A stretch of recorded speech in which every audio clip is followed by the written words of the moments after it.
Hopefully y'all saw how long these are, because whoo, these things are long. So it's hard to sleep on too. But anyways.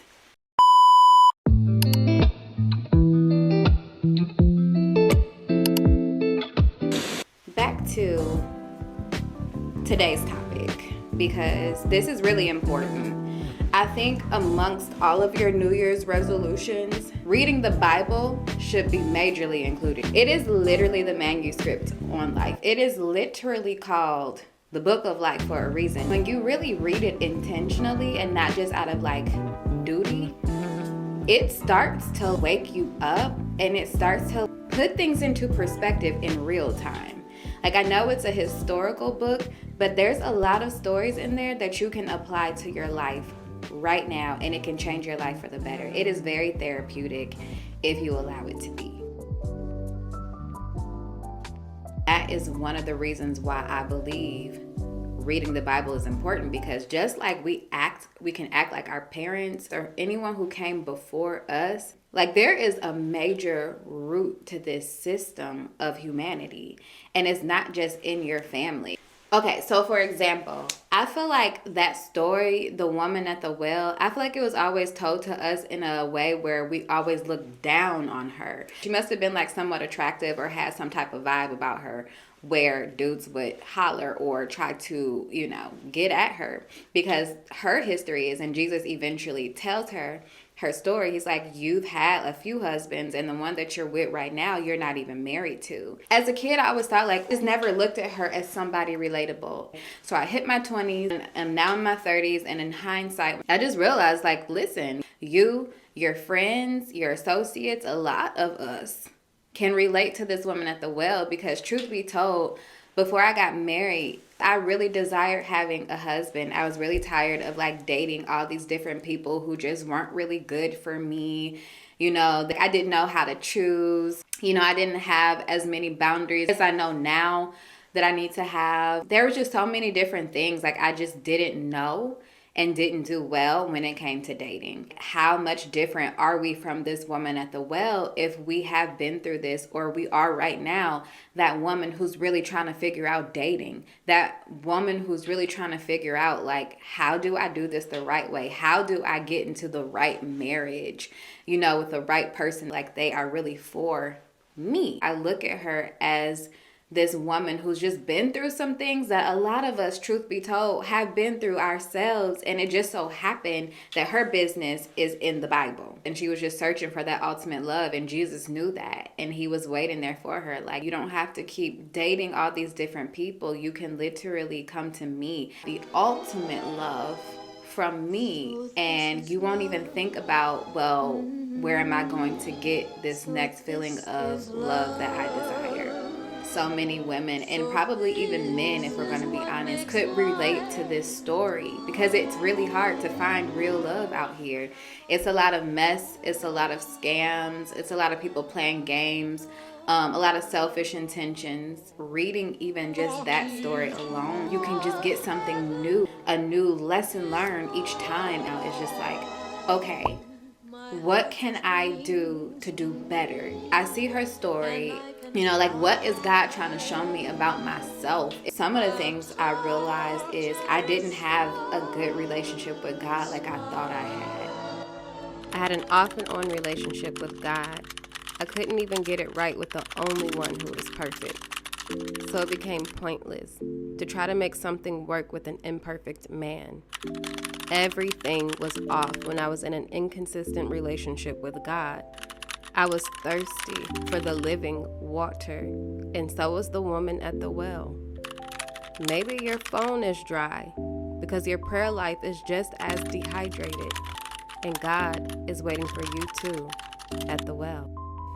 Instead of taking time with Jesus, instead of letting him fill my cup, not just getting a swig and getting out of there, not just reading a verse or saying a quick prayer and then not praying for a minute and then coming back like, God, how come I don't hear from you? Like, he wasn't hearing from me. And so I realized I needed to really let Jesus fill my cup. So that was one of the things I did before marrying my now God-sent husband. Just really taking that time, carving out that time to sit and let Jesus fill me, read his word, pray. I like to write down my prayers too. I have my prayer journal in here somewhere because I like to go back and look at the different dates and times and just read over those prayers, see where I was at that time. And then it also shows me directly how God answered that prayer. So there's like times and dates stamped where I know God answered me. So I can't just sit here and be like, oh, God don't speak to me, God don't answer my prayers, because I literally can go back and read them. And that has been a powerful thing in my life.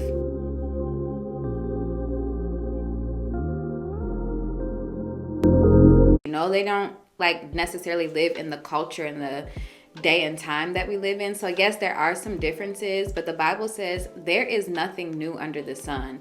A lot of the same fears they had, we have. Even seeing them have moments of courage, inspiration, confidence, we have that too. That just made me think of David and Goliath. Little David, like, who is this uncircumcised Philistine saying that he can come against us? We serve the one true living God, and he pulls up and he doesn't take the armor that his king offers. He's like, no, I need my slingshot. I need what God gave me to do what I need to do.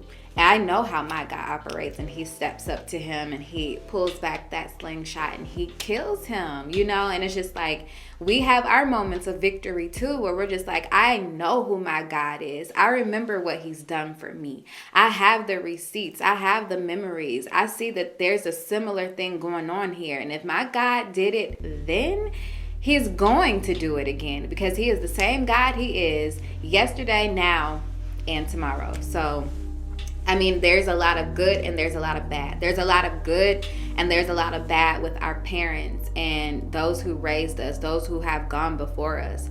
What they've taught us and what they've shown us is like naturally embedded in our own actions. And look and be like, all right, I know I can't help but be like you, because that's just, I come from you.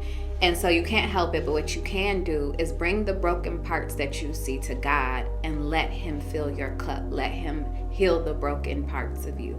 Let him transform you into his original idea of you before the foundations of this world, before you were even placed in your mother's womb. Let him show you who he had in mind, instead of the brokenness that we see in the Bible, instead of the brokenness that we see from the people who came before us. And let us be that light.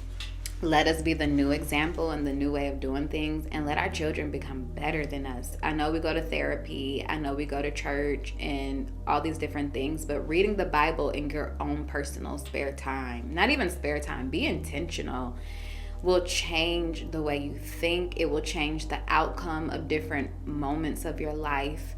It will change how you view dating. It will change how you treat your friends, your family, work, your purpose.